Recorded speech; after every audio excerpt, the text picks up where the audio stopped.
You're listening to Struggle and Strength, Moms Balancing It All with Nikki.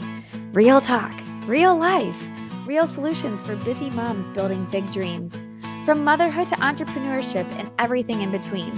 This is your space for truth, transformation, and the reminder that you're never alone in the chaos. Whether you're chasing kids, chasing goals, or just trying to make it through the day, I've got you. So let's dive in. Hey, friends. Welcome back to another episode of Struggle and Strength, Moms Balancing It All with Nikki. Today, I want to talk about something I saw play out just yesterday at my kids' tennis practice. And honestly, it hit me right in the heart. And it's about comparison, not just comparing ourselves to other moms, but comparing our kids to other kids. And let's be real, it's one of the easiest traps to fall into because we're so passionate about our children. Like that mama bear starts coming out. So here's what happened. I was at tennis and one of the moms was telling me that her little daughter does tennis somewhere else as well. So we're on a competitive tournament team. Our kids are young, okay? I'm telling you. So my kids, actually my son just had his birthday, so they're 10, 9, and 7 now. Her little daughter is 5. She also has a 3-year-old son. And she was saying that she goes to this other tennis that's near their home 2 to 3 times a week. And that the coach was just talking about the kids and mentioned my friend's daughter and said, she's going to grow up and going to be this superstar athlete. And the other mom got really upset. Like it hit her deep. And she suddenly got sad. So my friend was like, what's wrong? She's like, well, the coach didn't mention anything about my daughter. And she felt like her daughter wasn't good enough. But yet in her mom mind, she was thinking, well, my daughter's just as good, if not even better. And she didn't understand why the coach didn't say anything about her daughter. And that really made me stop and think, like, how many times do we, as moms, tie our worth to what people are saying about our kids?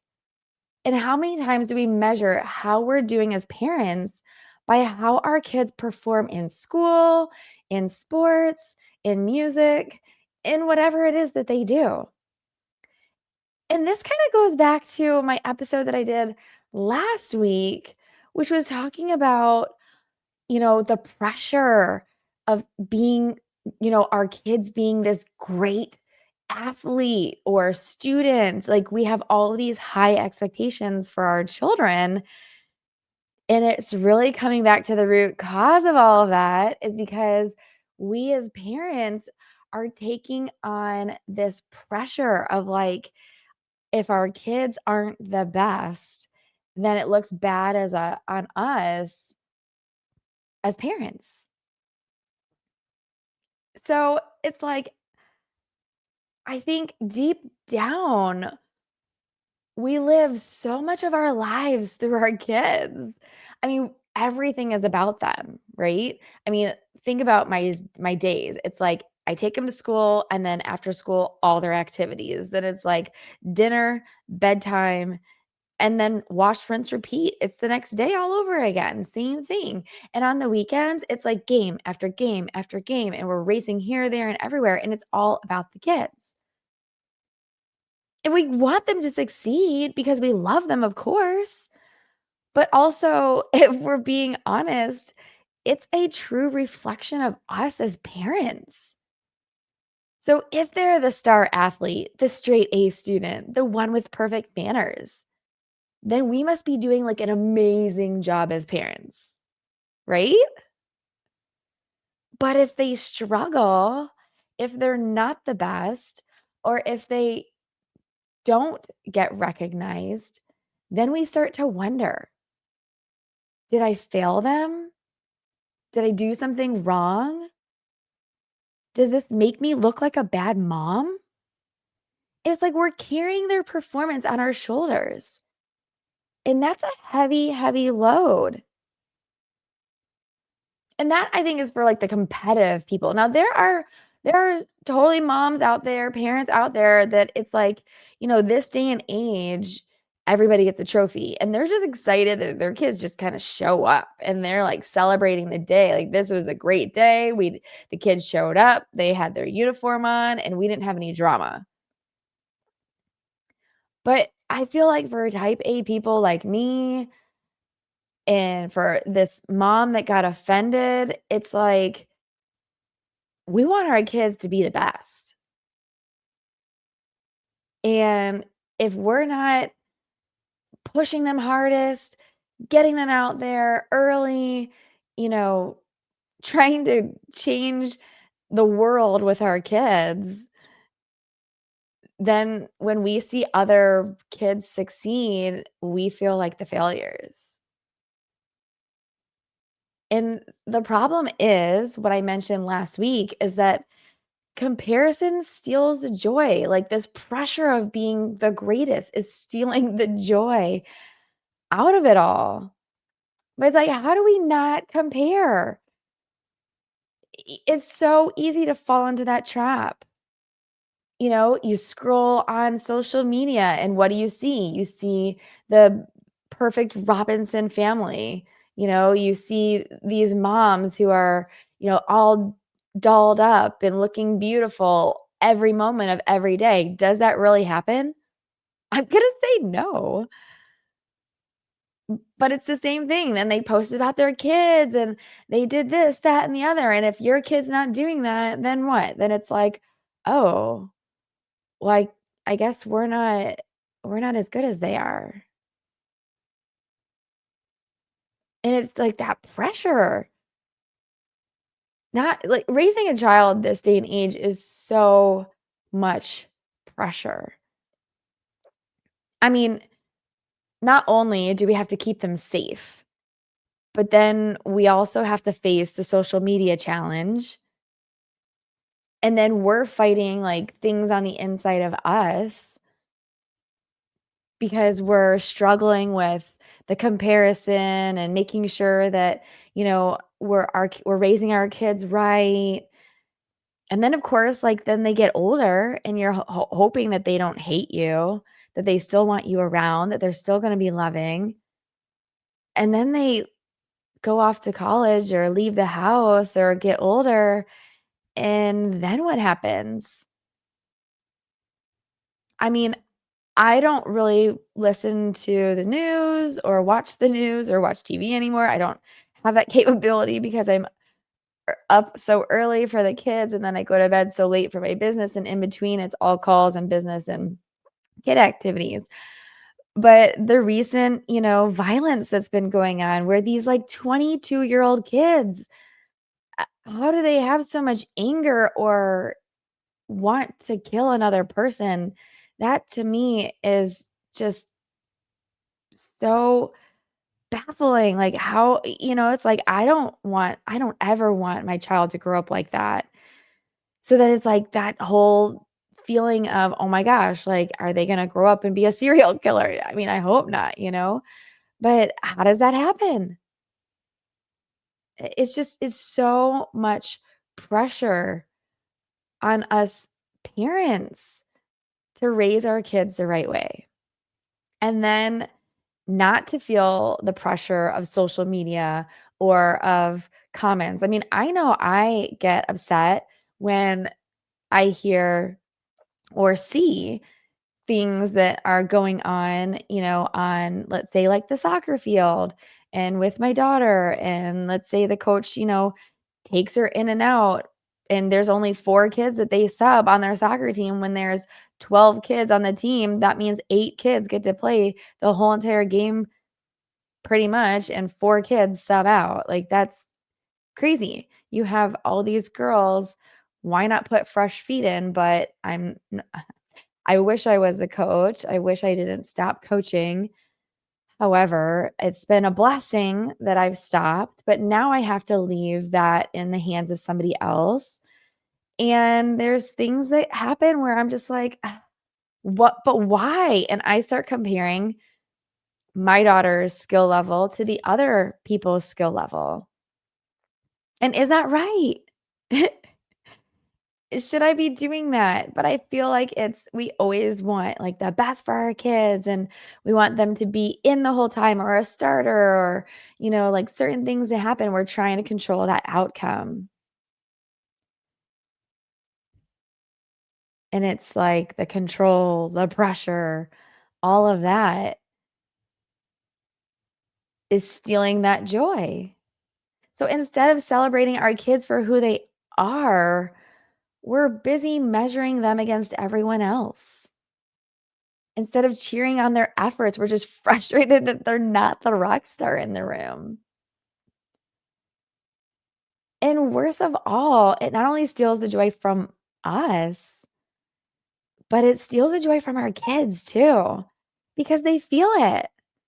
They know when we're disappointed. It's like a dog when he knows you're sad, like he's gonna come over and make you scratch him to make you feel better. Like kids, they know when their mom and dad are not happy with them. When we're pushing them too hard, when we're quietly stacking them up against their teammates, the comments that we make, it hurts. I've been there. When I was growing up, oh my goodness, my mom used to scream at me from the sidelines.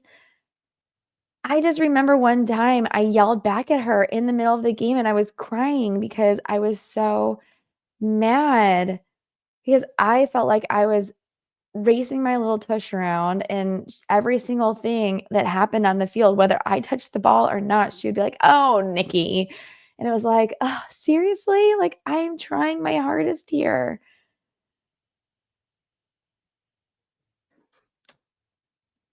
And long before sports, school, life, you know, if we're not careful, it's not gonna be fun anymore for for those kids.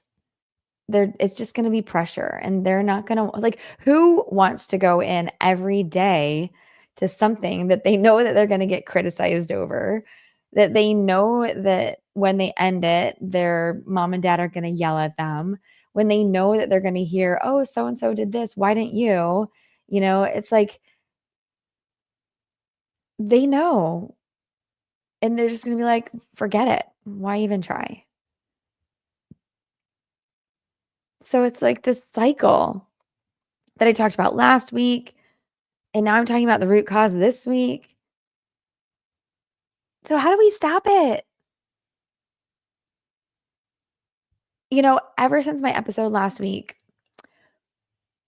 we've been doing something called I've been really trying to be positive, not put pressure on my kids. And so I told them, I said, look, we're going to give you one thing that you need to focus on. And you're going to do that one thing, that one goal for the game. I'm not going to say anything. You tell me how you did and if you accomplished it. And I apologized for being such a critical mom and the hurtful things that I had said because it wasn't right. And I felt terrible. Like after I did my episode last week, I started crying just because that feeling of it revealed it like pulled in deep feelings from my childhood of what I was feeling. And then I just thought of, "Oh my gosh, I'm putting the same, like, pressure and hurt into my children," and that really hurt realizing that, and so I told him, "I'm so sorry for everything I've done. I promise I won't do that anymore. Can you please forgive me?" And of course, they're like, "Yes, mommy, we forgive you. We love you."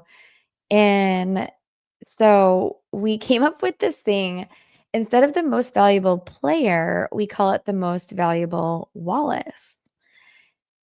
And my kids have actually loved it. And last week, after I apologized and they had their games, they played so well. Like both my daughter and my middle son, they scored in their soccer games. My boys did amazing in their tennis. Like it was an all around great day of sports and it was so much fun. It brought back all of the joy because I wasn't there sitting there critiquing them and yelling at them for what they did wrong, but celebrating their wins. And it was so exciting. As though we told them, okay, we're going to come out with this MVW, most valuable Wallace, because we're the Wallaces. And whoever plays their heart out, does the best, they get to be the MVW for the week. So, when they have free time, they get to decide what are we going to do during this free time. And if there's, anything that needs to be that can be controlled by the kids, of course, what if they get, chocolate or rewards or things like that, the MVW gets to decide on everything. So that of course is like gold for them because my daughter and my son did so amazing, they both got it. Now my youngest, he got the MVW.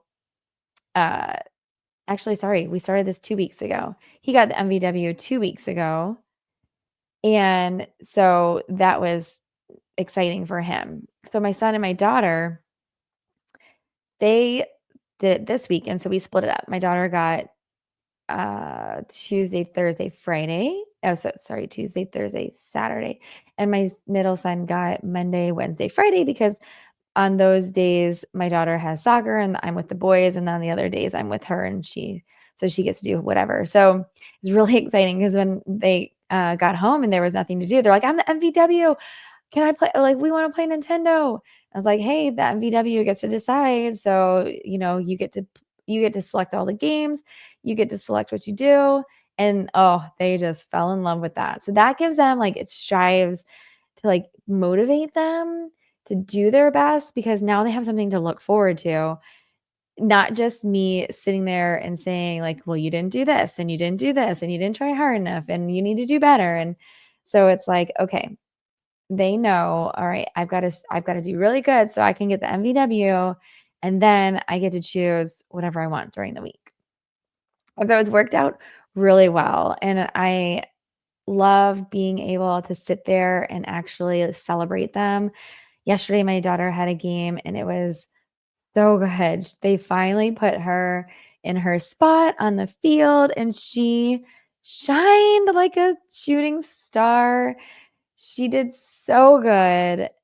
I was so proud of her. And then she took this free kick and it just totally blew me away because her kicks before have never been that powerful or gone that far. And it was like, where in the world did this kick come from? It was so great.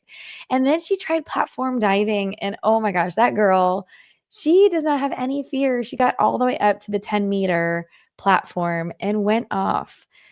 And that was her very first time on platform. And when she did her inward dive on the 7.5 meter, her coach told her, wow, it looks like you've been doing this for years.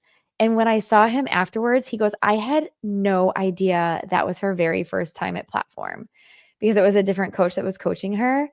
And he was like, she was out there like just keep going and doing all her things. It looked like she's been doing this for years. And it was such a great compliment because I was just nervous thinking, oh my gosh, what is this going to be like? Is she going to do okay? And she knocked it out of the park. She had such a great day. So it's going to be really challenging again this week because they all have soccer and then my boys have tennis and my daughter had platform diving. And it's like choosing the MVW is going to be so difficult, but I'm excited. They're already talking about it. So it's just, I love being able to make them happy. And I think that's really where all of this comes down to is that we feel like this pressure that we're putting on ourselves and on our kids, it's like stemming because we just want our kids to be happy. And we feel like that happiness comes when they're what? successful, right? Like our happiness comes when we're successful. So we're putting that on our kids that their happiness comes when they are successful. And what does that look like? Well, success looks like something different for each and every person. So it's hard for us to say like our kids are successful when blank, but we're putting that in our own words right now. And maybe that's not what they actually want. You know, I have to keep reminding myself that my kids don't need to be the best. They just need to be their best. They just need to do their best in everything I do. I always ask them, "Do you wanna continue? Do you wanna keep doing this? Is this something that you're gonna wanna do?" Like, I don't wanna raise kids who feel like my love depends on their performance. I wanna raise kids who know that they're loved, period. Who knows that effort matters more than applause? That progress matters more than perfection.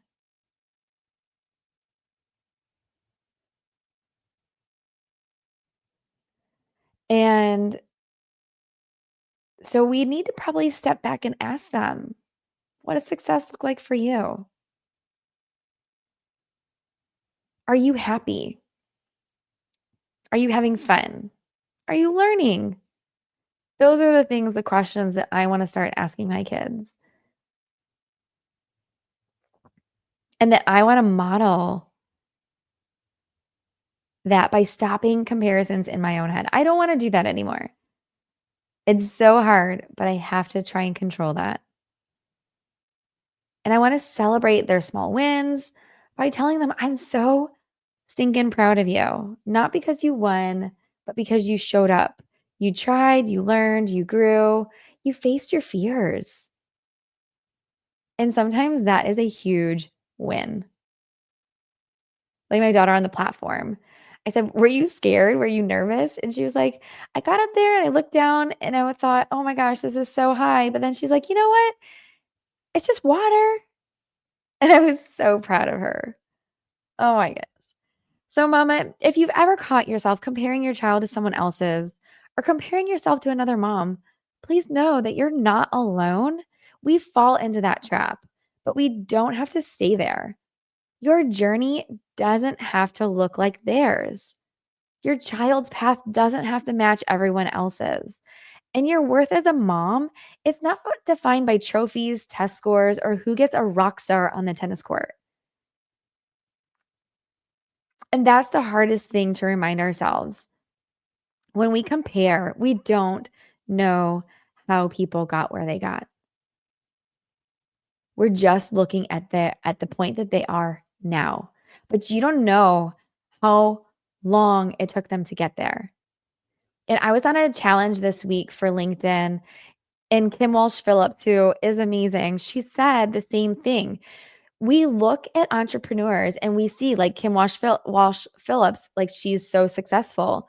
And we think, oh my gosh, like, how did that happen? Did she just, I guess, was it just like given to her overnight? No, the successful ones have worked so stinking hard. Like when I'm comparing my daughter in diving, some of the other divers, they're probably diving 5 days a week. She's only doing 3. Those extra 2 days could be that extra oomph that's giving them the better scores. The soccer players, where I'm comparing them to my daughter, I heard them talk, their parents talk yesterday at the game, and they play soccer. They do lessons literally every single day. My daughter does soccer practice twice a week, but they're going outside of that and doing more. So if they're doing better things, it's because they're earning it. And I have to remember that. I don't want only one sport for my children right now. They're too young for that. I want them to explore. And I don't wanna push them to the bones where they're like, "I don't wanna do that anymore." Because there are so many kids I feel like that are going to burn out because competition is so great these days that we're starting them earlier and earlier and earlier, and we're making them go like 5 days a week. They are getting burnt out. My kids are exhausted, but they love the different sports that they're doing, so I don't wanna stop that. But if I was doing one single sport every single day and making them go to lessons and all these different, like, trainings and all these different things, I feel like they're gonna burn out in a year or 2 and not even wanna do the sport anymore, and then it's like all that effort was totally wasted because they don't wanna continue. So I don't wanna do that. I think we have a great healthy balance right now to where they can do multiple different things. They play an instrument, they do different sports, and we're good. But when we get into the point where it's too much, like my husband and I we know we're not gonna push them to where it's overwhelming. So remember that, you know, ask your kids, do you want to continue to do this? Not because mommy wants you to do it, but because you want to do it. And remember, those kids, those parents that are putting in the hard work, that's what you're seeing of the success. You're not seeing the hard work that went behind it. Everybody has pushed to get to where they are in whatever it is that they excel at. And we have to remind ourselves of that. It's not like they just woke up and they became a superstar. God didn't make superstars. He made people, and we're each uniquely individual and have our own strengths and weaknesses. Some are better than others, and we just have to remember that. So thanks for hanging out with me today. If you feel like any of this, you can share with your friends, a mama that's struggling with this, please have them subscribe. I'd love to hear your thoughts. Come join the conversation. If you're needing any help with business, come find me, book a call, www.talktonikkiw.com. I'm here for you. And until next time, keep showing up, keep loving big, and remember, you're doing better than you think. If you're a mom trying to start a business and don't know where to begin, I've got you. Just head over to creationsbynlw.com and book a strategy call with me. Let's map out your next steps together. Until next time, keep showing up, keep dreaming big, and remember, you're doing better than you think.